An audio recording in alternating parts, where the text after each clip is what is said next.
Merci beaucoup pour la question de cette interview exclusive.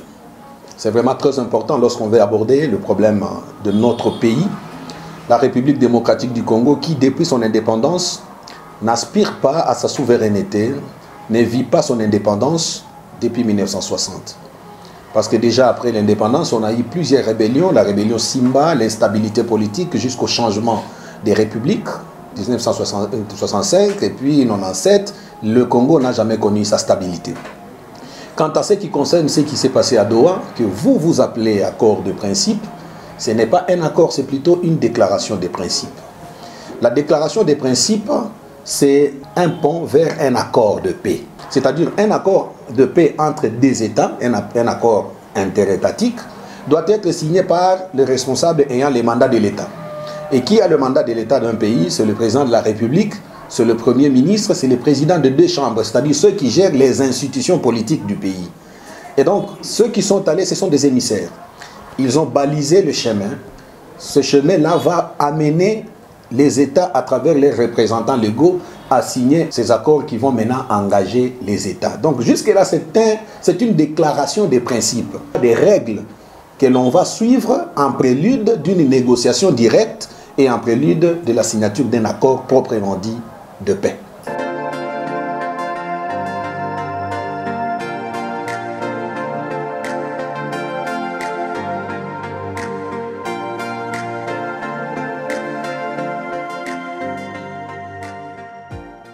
Je ne cesse de le dire que la maladie de la République démocratique du Congo, c'est la distraction. Jusque-là, la déclaration des principes n'est pas un accord. On ne peut pas fêter parce que ce n'est pas ça un accord. Cette déclaration des principes peut ne pas être respectée à tout moment.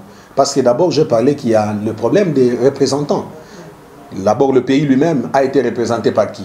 Par un haut représentant du chef de l'État dans le cadre de Doha. Haut représentant du chef de l'État. Et maintenant, ce sont les institutions qui doivent valider la signature d'un accord conformément à notre constitution. C'est un pas vers une victoire diplomatique. Et nous saluons ici ce courage. Et nous saluons aussi les démarches diplomatiques menées par Monsieur le Président de la République, chef de l'État, mais également à la ministre des Affaires étrangères. C'est très important. Je salue parce qu'elle est très perspicace, courage, et très courageuse plutôt, et elle est prompte. Parce qu'à tout moment qu'il y a un problème, Wagner se donne directement le luxe de négocier. Mais il reste un aspect, peut-être qu'on va aborder plus tard. Ce n'est pas encore un accord, on ne peut pas encore fêter, parce que depuis la signature de cette déclaration des principes, les affrontements sur certaines lignes de front sont toujours là et sont toujours signalés. Et donc jusque-là, ce n'est pas un accord. Et n'oubliez pas que c'est un accord entre les États. C'est juste pour le Rwanda et pour la République démocratique du Congo, ça n'engage pas les groupes rebelles.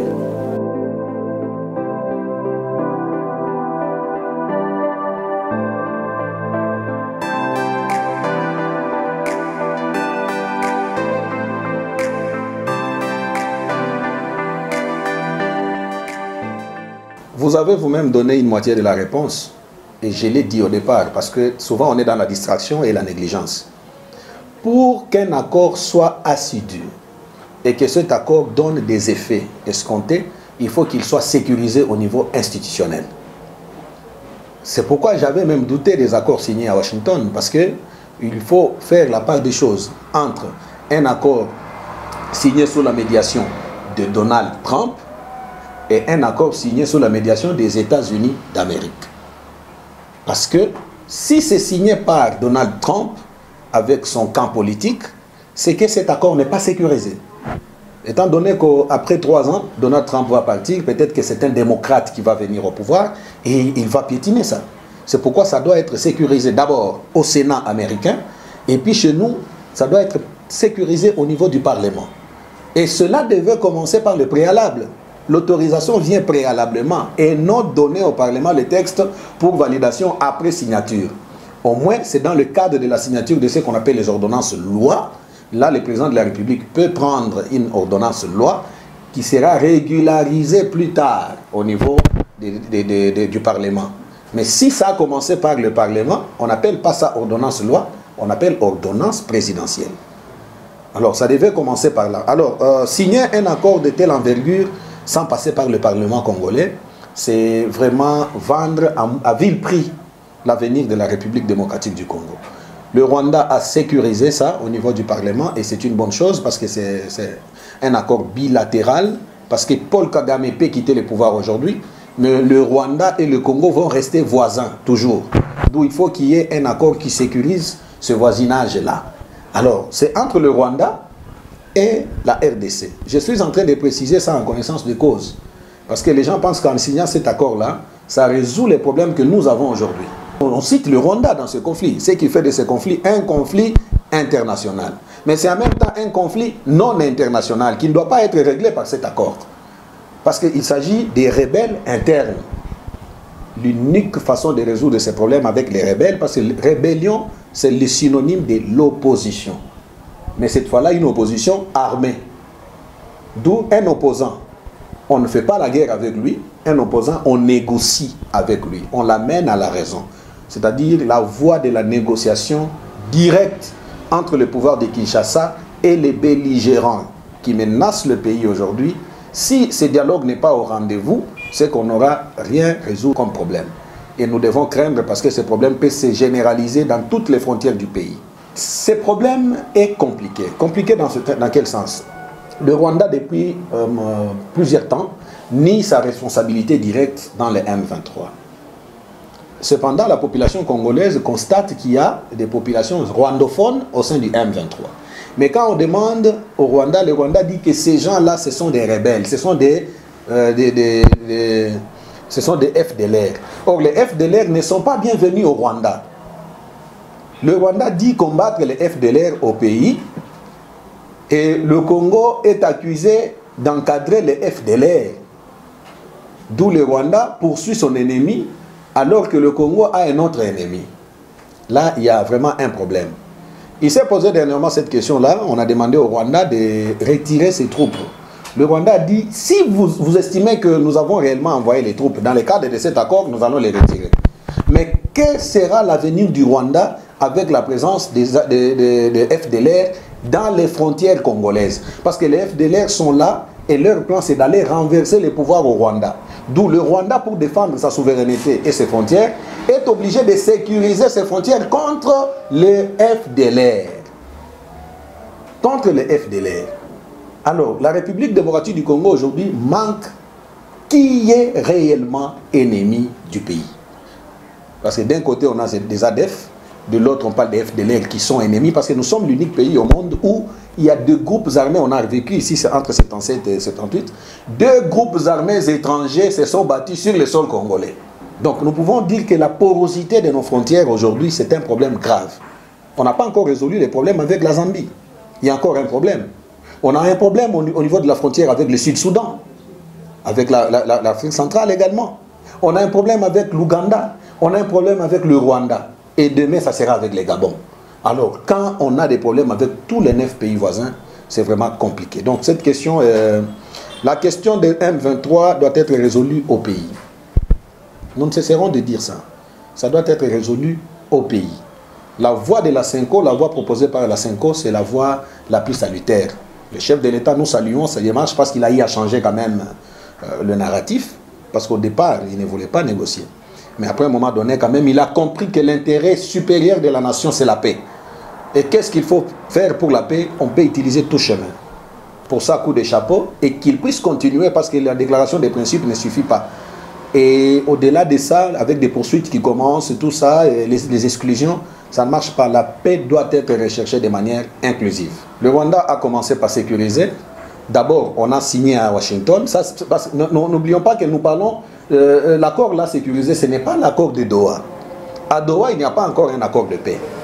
L'accord à sécuriser dont on parle ici, c'est l'accord de Washington. Un accord qui aussi peut amener plusieurs débats. Est-ce un accord économique? Est-ce un accord de paix? On n'est pas là. Les jours que vous viendrez pour ces sujets-là, on peut aborder. Parce que j'estime qu'on ne peut jamais échanger la paix d'un pays contre ses ressources. C'est grave. Si on doit vendre les ressources, on doit donner nos ressources naturelles, c'est-à-dire notre économie en échange contre la paix, c'est que nous pouvons avoir la paix mais sans développement. Et quand on a la paix sans développement, nous serons toujours un pays qui doit toujours quémander. Et cela ne va pas honorer notre souveraineté. Donc la sécurisation, c'est ce que la République peut faire aujourd'hui, malgré qu'elle n'ait pas été biaisée dès le départ. on doit amener cet accord au niveau de l'Assemblée. Parce que jusque-là, les chefs d'État n'ont pas encore apposé leur signature sur ces documents. Donc avant que les deux chefs d'État se retrouvent à Washington pour aller signer ces documents-là, on doit ramener au niveau de l'Assemblée nationale et du Sénat pour que ces deux chambres mettent des inputs et des outputs. Et en plus, on donne maintenant l'autorisation au chef de l'État d'aller engager les pays dans le cadre d'un accord bilatéral avec médiation. Parce que cela doit nager entre l'intérêt du pays et l'intérêt aussi de la région. N'oubliez pas que sans le Congo, la région des Grands Lacs ne vit pas. Donc le Congo doit aussi vivre, doit aussi tout faire pour garantir la vie de la région.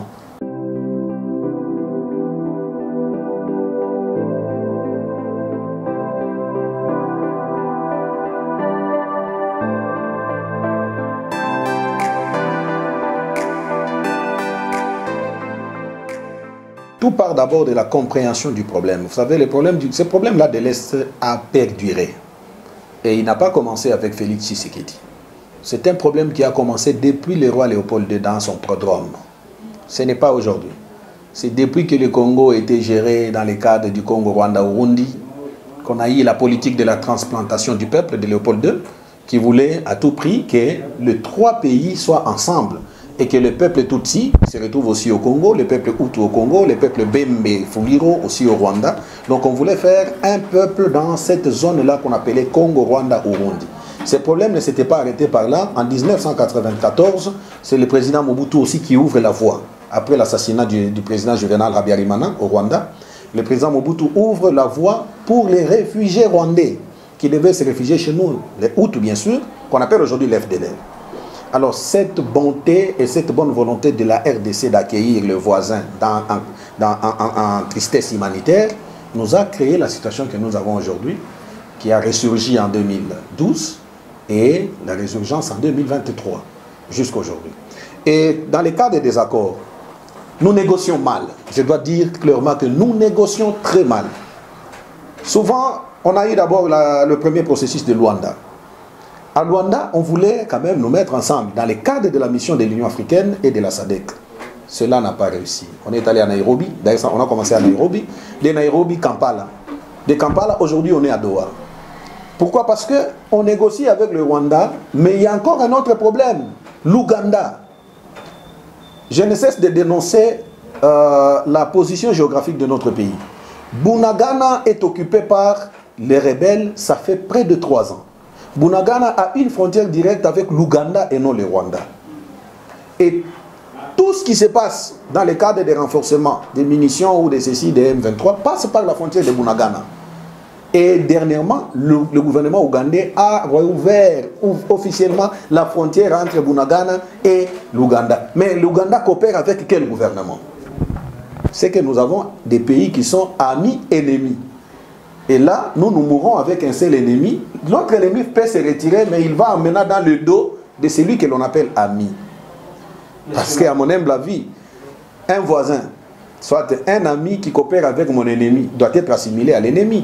Il est impensable que ma femme, moi je sois en conflit avec mon voisin, mais que ma femme soit grande amie à mon voisin. Automatiquement, ma femme est aussi ennemie. Donc la voie est déjà balisée. Les partis n'ont pas refusé. Le M23 est à Doha. Jusqu'à aujourd'hui. Le gouvernement est également à Doha. Bientôt, on va avoir un gouvernement de large cohésion nationale. C'est la forme de ce gouvernement-là qui va nous démontrer réellement si le gouvernement de Kinshasa a la volonté de négocier la paix ou encore d'entretenir des conflits. Parce que déjà avec les interpellations, la réouverture du procès Joseph Kabila à la cour militaire, c'est encore un problème. C'est une autre dissidence en vue. Parce que toute cette famille de Francs communs pour le Congo, qui doit dire non, si tel est arrêté, nous n'allons pas entrer dans ce gouvernement. Donc on ne cherche pas la paix. La paix se recherche dans l'inclusivité et en mettant d'abord chapeau bas à tous les autres problèmes. Pourquoi attendre seulement le moment qu'on devait négocier la paix, soulever encore d'autres problèmes?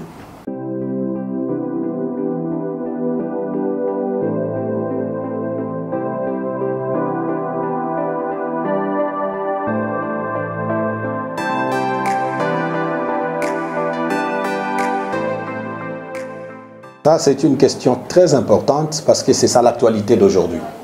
Nous avons entendu, par la voie des ondes, la réouverture du procès de l'ancien chef de l'État, Joseph Kabila Kabange, parce que nous devons tous du respect quand même à l'ancien chef de l'État. Parce que d'ici là, le président Félix Antoine Tshisekedi sera aussi ancien chef de l'État et nous aurons le même égard et le même respect envers lui. Alors, je ne vais pas trop entrer en ce qui concerne les enquêtes sécuritaires militaires, parce que je ne suis pas expert en sécurité militaire. Je ne sais pas les griefs qu'on reproche à l'ancien chef de l'État et sénateur à vie Joseph Kabila Kabange sur les plans de la sécurité ou de l'atteinte à la sûreté de l'État. Je n'entre pas par là. Mais moi, je parlerai beaucoup plus sur la recherche de la paix. Nous sommes à la phase où le pays négocie la paix à tout prix. Et la paix se négocie avec tout le peuple congolais. Parce que la question de la nationalité, aujourd'hui, on n'en parle plus. C'est déjà réglé. C'est déjà réglé. La Cour elle-même a réglé ça. En présentant Joseph Kabila, on a dit « Fils de Laurent Désiré Kabila, décédé, et de Maman Sifa Mahania en vie ». On reconnaît ses parents. Donc, c'est un problème maintenant là, qui doit se passer au niveau du pays. Donc, à mon humble avis, le moment n'est pas opportun. On a mal choisi le moment pour faire ces interpellations. C'est vrai, aucun pays du monde ne peut se développer sans l'état de droit.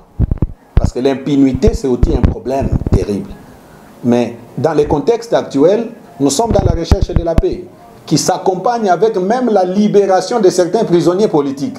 On ne va plus encore prétendre en créer d'autres prisonniers politiques dans ce contexte, alors qu'on est en train de libérer certains prisonniers politiques. Donc, en ce moment ici, je demanderai au pouvoir de Kinshasa, malgré les griefs reprochés à l'ancien chef de l'État, Joseph Kabila Kabange, le moment n'est pas opportun. Mettons d'abord tous les dossiers dans nos tiroirs, recherchons la paix, sans laquelle notre pays n'aura jamais et encore jamais la stabilité, ni dans sa souveraineté nationale, moins encore dans sa souveraineté internationale.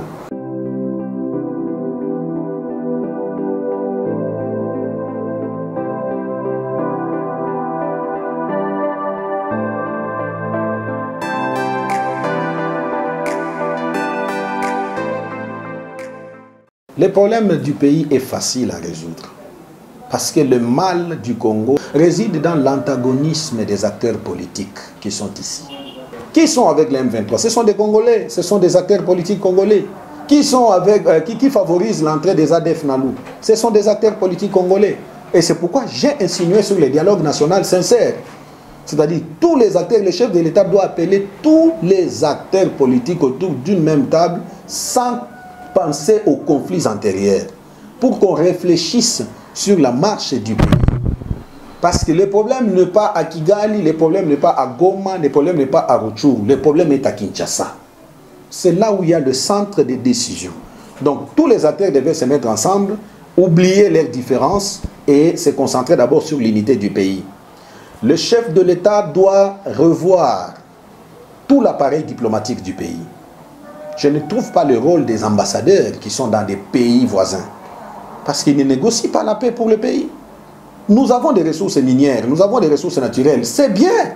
Mais ces ressources naturelles, on peut bien les utiliser pour l'intérêt du pays, même si c'est pour l'intérêt de la région. Au moins, on peut faire un partage catholique de nos ressources. On ne donne pas gratuitement, non. Mais on peut utiliser nos ressources pour une intégration économique régionale. Et cela peut bénéficier à tous les pays de la région. Ça, c'est des deux. De trois, nous devons respecter la constitution de notre pays. Tous les textes de notre constitution doivent être respectés. C'est un conseil qu'on a demandé. Tous les textes de notre constitution doivent être respectés. Et s'il faut parler de la transition doit être inclusive. Faire appel à tous les acteurs politiques, même la société civile, pour qu'on puisse aller dans une transition. Et cette transition, s'il faut revoir quelques articles de la Constitution, que ça émane de la volonté de tout le peuple congolais.